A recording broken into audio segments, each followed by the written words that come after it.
Bien, iglesia, una vez más, bienvenidos. Gracias a los que están conectados, a los que se están conectando, a los que nos van a ver más adelante. Bienvenidos. Déjenos en el chat sus saludos, su constancia de que está con nosotros, sus peticiones también para hablar al final de la predicación. No nos demoramos mucho, solamente 4 horas. No, mentiras. Venimos hablando de un tema muy hermoso y es un tema que dijimos que nos apasiona de chicos a grandes, que es la Navidad, ¿cierto? La verdadera Navidad. Y la Navidad, ya estamos cerquita, estamos a 4 días, 5 días de poder ya destapar los regalos, dicen aquí los muchachos, están que cuentan los días de una forma impresionante, no hallan a qué hora llega el año. Y hemos hablado de que la verdadera Navidad viene con un propósito y el propósito es Jesucristo. La Navidad, el verdadero sentido de la Navidad es el Señor Jesús. Y yo coloqué como título, ya como para ir, creo que vamos ya finalizando esta serie de Navidad, la Navidad, una oportunidad de Dios. Mientras que preparaba este corto mensaje, me encontré con una historia que me llamó mucho la atención. Dice, en cierta ocasión un reportero entrevistó a uno de los presidentes de la historia, al presidente Winston Churchill, ¿se acuerdan de él? Y le preguntaba al presidente Winston Churchill qué lo preparó para avanzar o irse como al ruedo político o a un suicidio político ante Hitler. En ese tiempo, pues, estábamos hablando de la Segunda Guerra Mundial y Hitler gobernaba, ¿no? Trataba de gobernar Hitler el mundo. Y el presidente Churchill decía que lo que lo había preparado, lo había motivado de pronto fue haber repetido un grado en primaria. Entonces el periodista quedó como, ¡wow! ¿Usted repitió un año en primaria? Y el presidente Churchill se levantó y así con el genio del tiempo de él, me imagino, le dijo, qué pena, yo nunca repetí. Me dieron segundas oportunidades para hacer las cosas mejor. ¿Y sabe que Dios es un Dios de oportunidades?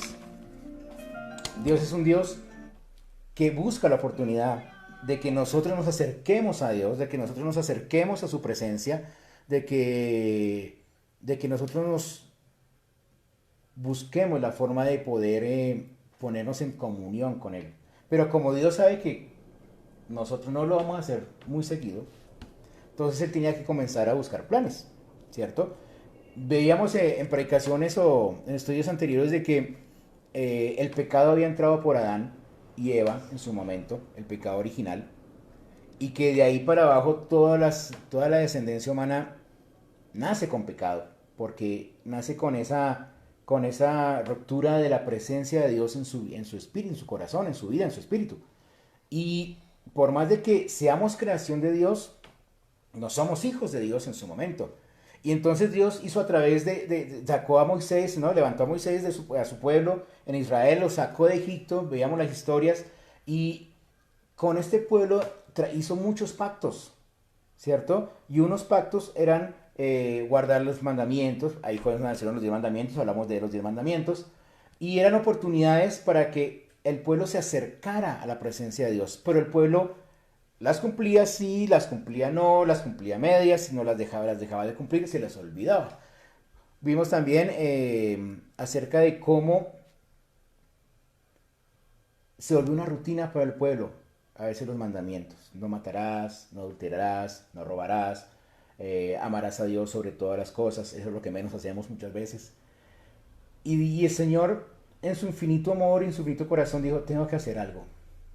El primer plan no falló. Se inventó el sacrificio anual del cordero para que una vez por año el sacerdote, el sumo sacerdote, entrara, hiciera el sacrificio y todos los pecados del pueblo fueran perdonados. Y así era año tras año, y se volvió en una religiosidad, se volvió como en un mercado persa, por decirlo así, mis palabras, donde ya no se buscaba con ese fin el animal, sino lo vendían ahí en la esquina y venga, le vendo así el corderito para que haga el sacrificio y ya, pero no había algo especial en ese sacrificio, se perdió la intención del Señor. Y yo creo que ya se iba solo por ir. Y se solo iba. por ir. Se hacía por hacer. Porque yo decía, y Jesús cómo se pone ahí celoso. Dice que la palabra de Dios, el celo de tu casa me consumió, Señor, pero a veces nosotros ya no nos... Como todo es, no, ya estamos en otra cultura, entonces estamos en otros tiempos, pero es ver que ya se vuelve un rito de ir cada domingo, ir cada sábado, como usted vaya, pero no es con un corazón rendido a decir, Señor, yo voy a ir a adorarte, y eso es lo que el Señor quiere, un corazón quebrantado. Amén. Y entonces el Señor, yo me imagino ya como todo angustiado, y venga Gabriel, ¿qué hacemos, mano? Estos manes, nada, esta gente, nada. Tenemos que inventarnos, tenemos que enviar a alguien, tenemos que hacer algo, y la única persona que se ofreció a venir fue Jesús. Pero Jesús no podía venir como si fuera el Rey de Reyes y Señor de Señores, porque entonces tan botado, ¿no? Tan fácil. Ahí sí todo el mundo correría. Y Dios no quería eso.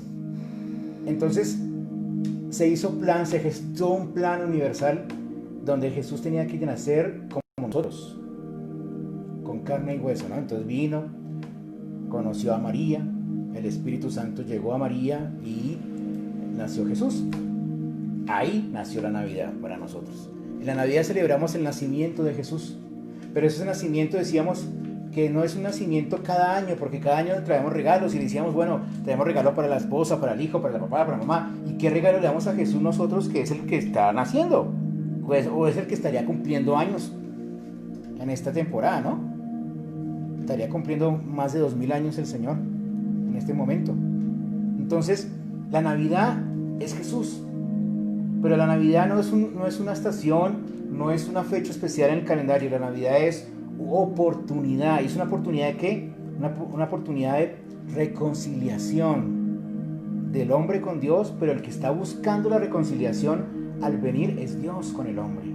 Dios se está acercando a nosotros. Dios nos está buscando. Dios nos está llamando. Dios está diciendo, venga Juan, póngame atención. Venga Dana, póngame atención. Aquí estoy, aquí estoy. Y muchas veces nosotros andamos como los caballitos, ¿no? Así. Tapados los ojos, solo mirando para el frente. ¿Y para dónde va Vicente? Para dónde vaya. Un mundo de gente. Y el Señor está llamándonos. Entonces, yo encontré en el libro de Efesios capítulo 2, versículo 4 al 10, algo de lo que es el amor de Dios, esa reconciliación. Y dice la palabra del Señor en la Reina Valera 1995, que es la mía, puede ser la 1960 o la que tenga usted. Dice, libro de Efesios capítulo 2, versículo 4 al 10. Dice, pero Dios, que es rico en misericordia, por su gran amor con que nos amó, aun estando nosotros muertos en pecados, nos dio vida juntamente con Cristo. Por gracia sois salvos. Juntamente con Él nos resucitó y asimismo nos hizo sentar en lugares celestiales con Cristo Jesús, para mostrar en los siglos venideros las abundantes riquezas de su gracia y de su bondad para con nosotros en Cristo Jesús. Porque por gracia sois salvos por medio de la fe, y esto no es de vosotros, pues es don de Dios, y no por obras, para que nadie se gloríe, pues somos hechura suya, creados en Cristo Jesús para buenas obras, las cuales Dios preparó de antemano para que anduviésemos en ellas. Todo está dentro del plan del Señor de salvación, de reconciliación. Entonces, Él mandó a Jesús, nació la Navidad, nació la esperanza, nació la alegría. El pastor Jaime hablaba de los villancicos y hablábamos de la estrella que alumbró para que llegaran los Reyes Magos. Hablábamos de los regalos de los Reyes Magos, que no eran cualquier regalo, sino eran regalos para un rey de reyes, ¿cierto? Que era el oro, el incienso y la mirra que se daban en ese tiempo, y cada regalo tenía un significado. Hablamos de eso. Y nació Jesús, pero nació con un propósito, dijimos la vez pasada, con el propósito de morir por usted y por mí. Por esa razón fue que Jesús vino al cielo, para hacer a este mundo, a este mundo, perdón. vino del cielo a este mundo para ser el puente entre el hombre y Dios. Por eso la Biblia dice que el único camino para ir al cielo es Jesucristo. Y la Navidad nos recuerda la parte emocionante. ¡Ah, nació! Chévere. Ok, bien. En Miqueas capítulo 7, versículo 18 y 19, ¿tú lo tienes? ¿No lo tienes? Yo sí lo tengo. Danita, mi hija iba a salir conmigo, pero mi esposa salió esta vez conmigo. Entonces la próxima vez que volvamos a vernos, mi hija nos va a estar acompañando también con la ayuda de Dios. O Juan Esteban, cualquiera de los muchachos. Los dos. Profeta Miqueas, capítulo 7, versículos 18 y 19. Ya lo tengo aquí a montar. Dice: ¿qué Dios hay como tú, que perdona la maldad y olvida el pecado del remanente de su heredad? No retuvo para siempre su enojo, porque se deleita en la misericordia. Él volverá a tener misericordia de nosotros, sepultará nuestras iniquidades y echará a lo profundo de la mar todos nuestros pecados. Mire esa promesa que nos da el Señor a través del profeta Miqueas. Dice: yo nunca me acordaré de sus pecados, yo no me volveré a acordar. Usted pecó, conoció al Señor Jesús, y Jesús dijo: mi hijo, papá Dios, mire, aquí está este man, pecador inmundo, pero yo lo lavé con mi sangre de Cristo. Cogió sus toneladas de pecados y pum, las echó a lo profundo de la mar. Y dice la Biblia que el Señor nunca se acordará más de eso. Claro que tenemos un amiguito que a veces como que nos recuerda a nosotros todo lo que hicimos malito. Y Satanás como que se espelucó por allá y dijo: no, yo tengo que mirar cómo hago que la humanidad no crea en eso. Entonces, la primera oportunidad es la de reconciliación, donde podemos ver que Dios se preparó, que Dios se craneó, que Dios diseñó todo un proceso, un proyecto de salvación para nosotros, los seres humanos. Y eso es muy hermoso, poder ver cómo el amor de Dios, a pesar de los siglos, a pesar del tiempo, a pesar de lo pecaminosos que somos, de la maldad tan grande que hay en nuestros corazones, ese plan sigue vigente. Porque ese plan nunca terminará hasta cuando Él venga a reinar nuevamente en la tierra. Pero el deseo del Señor es que podamos creer y confiar en que su Hijo Jesús es el camino de salvación. Amén. Amén. Amén. Otro punto que encontramos, o que yo pude analizar, es que la Navidad es una oportunidad de perdón. Viene la reconciliación, no viene el proceso de buscar, de animar. Es cuando usted está de pelea con su esposa, o tuvo un problema en su esposa, ¿no? Entonces, muchas veces, un problema con su esposa. Entonces, muchas veces nosotros decimos: bueno, ¿qué hago yo para volver a reconciliarla? Entonces, le llevo flores, le llevo leche asada, le llevo un pollo, para cuando entre así, llegué, y no lo muerdo, no, mentiras. ¿Con pollo vivo? Cogido de la espalda. La llevo a comer, la llevo a cenar, le invito un perico, cualquier cosa, ¿cierto? Hay un plan. Un crepes, la invitamos a crepes. Hay un plan, pero ¿cómo llegar a ese perdón? En la Biblia hay una historia muy impresionante que está en el libro de Lucas, capítulo 15, versículos 11 y 20. Es una historia que todos conocemos, ¿cierto? Lucas, capítulo 15, parábola del hijo pródigo. Del 11 al 20. También dijo, un hombre tenía 2 hijos, y el menor de ellos dijo a su padre: Padre, dame la parte de los bienes que me corresponde, y les repartió los bienes. No muchos días después, juntándolo todo, el hijo menor se fue lejos a una provincia apartada, y allí desperdició sus bienes viviendo perdidamente. Y cuando todo lo hubo malgastado, vino un hambre en aquella provincia y comenzó a faltarle. Fue y se arrimó a uno de los ciudadanos de aquella tierra, el cual le envió a su hacienda para que apacentase cerdos, y deseaba llenar su vientre de las algarrobas que comían los cerdos, pero nadie le daba. Él, y volviendo en sí, dijo: ¿cuántos jornaleros en casa de mi padre tienen abundancia de pan, y yo aquí perezco de hambre? Me levantaré e iré a mi padre, y le diré: Padre, he pecado contra el cielo y contra ti. Ya no soy digno de ser llamado tu hijo. Hazme como a uno de tus jornaleros. Y levantándose, vino a su padre, y cuando aún estaba lejos, lo vio a su padre, y fue movido en misericordia, y corrió y se echó sobre su cuello y le besó. Y el hijo le dijo: Padre, he pecado contra el cielo y contra ti. Ya no soy digno de ser llamado tu hijo. Amén. Amén. Entonces, y más adelante sigue la historia. ¿Y cuál es la moraleja? ¿Qué les estaba explicando el Señor a los apóstoles cuando les hablaba la palabra del hijo pródigo? Ese hijo pródigo somos nosotros, somos todos aquellos que no conocemos a Jesús, que no conocemos a Dios, pero que sabemos de que existe, pero no lo buscamos. No lo necesitamos, por decirlo, en nuestras vidas. Decimos, no, yo puedo, yo soy autosuficiente, o sea, yo trabajo, tengo buen trato, tengo buena platica, tengo mi casa, tengo mi carro. No, yo estoy bien, no necesito eso. ¿Y usted se murió y qué se llevó de eso? Nada. Pero sí fue a vivir una eternidad sin Cristo. Y la Navidad, o el nacimiento de Jesús, y el plan es ese, buscar ese perdón a través de Cristo Jesús. Cuando Jesús vino acá a la tierra, vino a padecer nuestro pecado. Él quiso pasar por esa ovejita, ese corderito, y ser el último sacrificio ante Dios por toda la humanidad. Ya no era un cordero por familia, no, es uno solo por toda la humanidad. Y no era un sacrificio al año. Y no era un sacrificio al año. Fue un solo sacrificio para siempre. Para siempre, por los siglos de los siglos, ese sacrificio, y eso retumba en los cielos y retumba en el infierno y tiene que retumbar en nuestros corazones. Entonces, Dios es un Dios de oportunidad. Y la historia dice que el padre, cuando vio al hijo, el padre estaba ya estaban en fiesta, no haga de cuenta que está en Navidad. Y llegó la Navidad y estaban tapando los regalos, y había la comilona, la francachela, dice por ahí un cuento de Renacuajo y todo el cuento. Sí. Y el padre vio que venía el hijo, pero el padre no salió a buscarlo, mandó por él, ¿cierto? Y mandó preparar los mejores vestidos, y mandó que le pusieran calzado, y mandó que le pusieran anillos, y mandó. Cuando él estuvo presentable, llegó ante el padre. Esa moraleja viene siendo: Jesús va a prepararnos a nosotros para encontrarnos con Dios muy pronto. Jesús, la sangre de Cristo Jesús nos limpia de pecado. La sangre de Cristo Jesús es la que nos transforma. Y fue lo que le pasó a este muchacho. Y después de que eso, el padre fue y lo abrazó.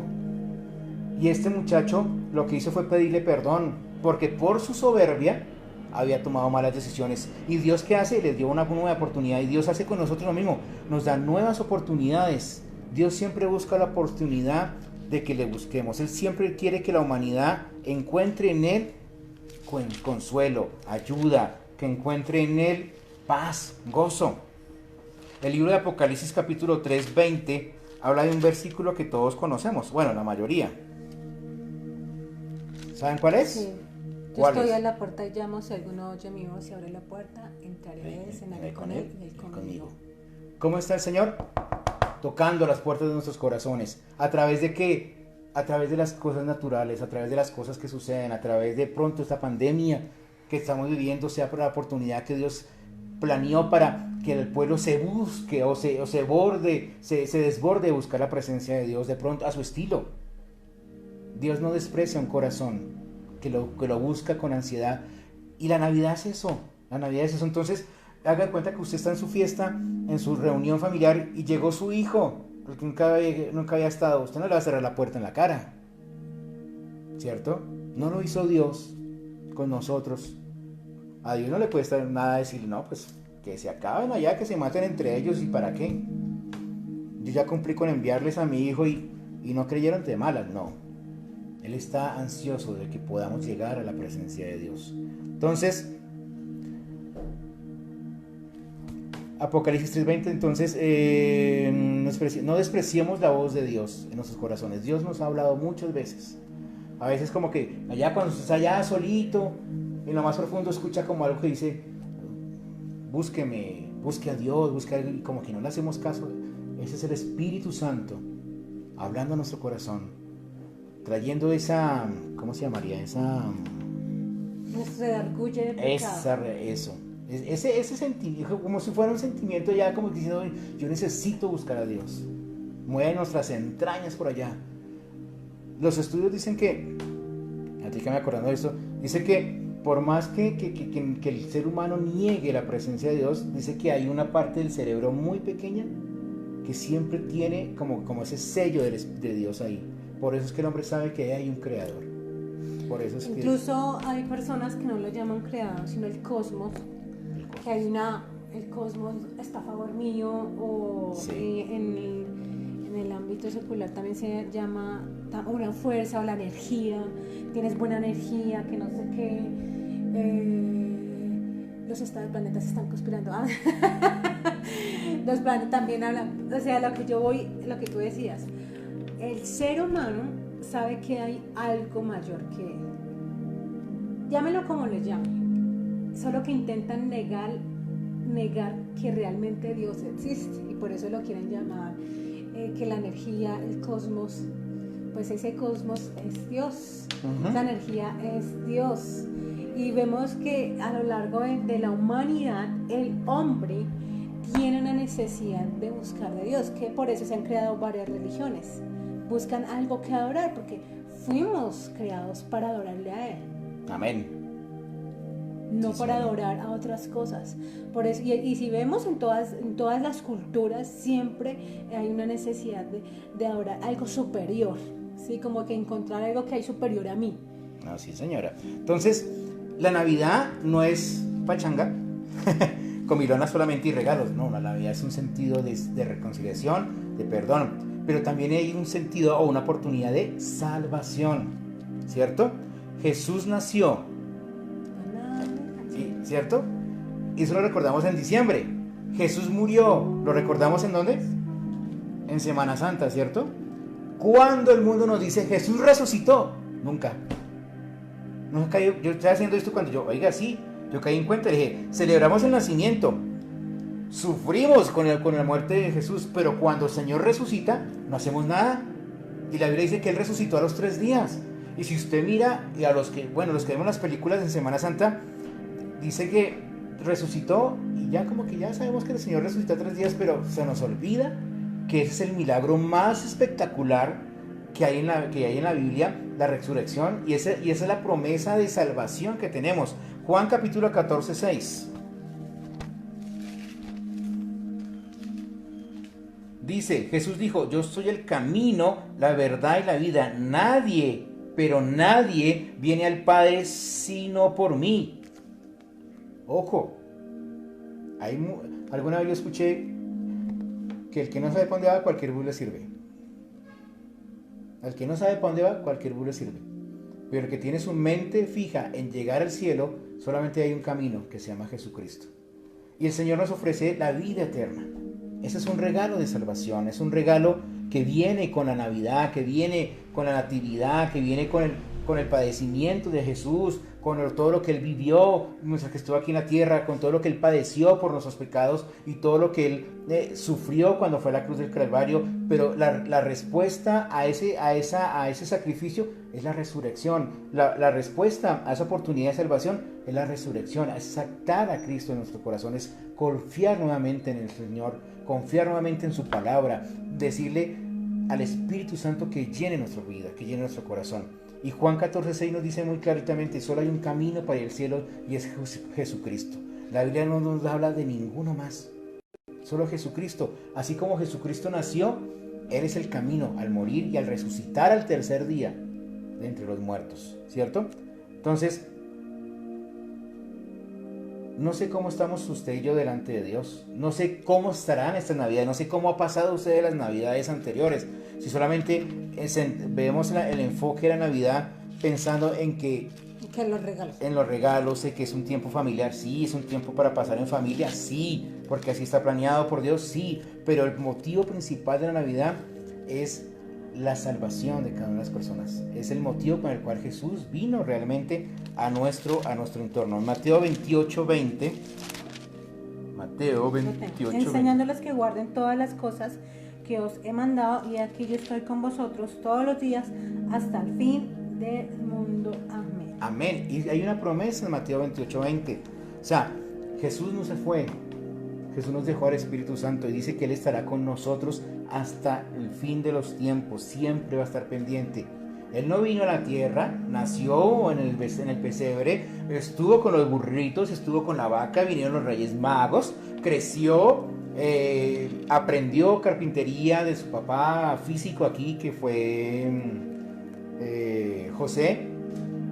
Aprendió a obedecer a María, aprendió a lavar la loza. Él vino más a eso. Él vino a ser nuestro Salvador, dice la Biblia, y dice que nunca nos dejará. Y hasta el momento, ninguna de estas palabras ha fallado. Ninguna de las promesas que Dios ha dejado en la Biblia para nosotros ha dejado de cumplirse. La palabra se está cumpliendo, coma, punto. O sea, no hay nada para decir que no. Que de estos 2000, casi más de 2000 años que vino Jesús, no se ha cumplido nada, se ha cumplido muchísimo. Entonces, el sentir la Navidad es estar en familia, sí. El sentir la Navidad es compartir, sí. Pero el sentir la Navidad también es perdonar, reconciliación y salvación en Cristo Jesús. Entonces, lo decía el presidente Churchill, siempre nos dan una segunda oportunidad para hacer las cosas mejores. Y Dios nos ha dado una segunda oportunidad, que fue a su Hijo Jesús. Y creo que es la última oportunidad que tenemos que tiene el mundo para poder estar a cuentas con Dios y vivir conforme a lo que dice Dios, por lo que decía 28:20, ¿no? Enseñándole las cosas que os he mandado. ¿Y quién nos ha mandado? Predicar, amar al pecador, no más amar y no amar el pecado, que es diferente. Y amar a nuestros enemigos. Amar a nuestros enemigos. Amar a aquellos que nos hacen el mal, que nosotros decimos aquí nos caen mal. Dice la palabra de Dios que si no amamos a aquellos que vemos, ¿cómo vamos a decir que amamos al que no vemos? Sí, entonces... Por eso Él nos manda a amar a nuestro prójimo. O sea, amar es simplemente poner en ejecución todo el plan que Dios hizo, porque Dios nos amó desde el principio. Amén.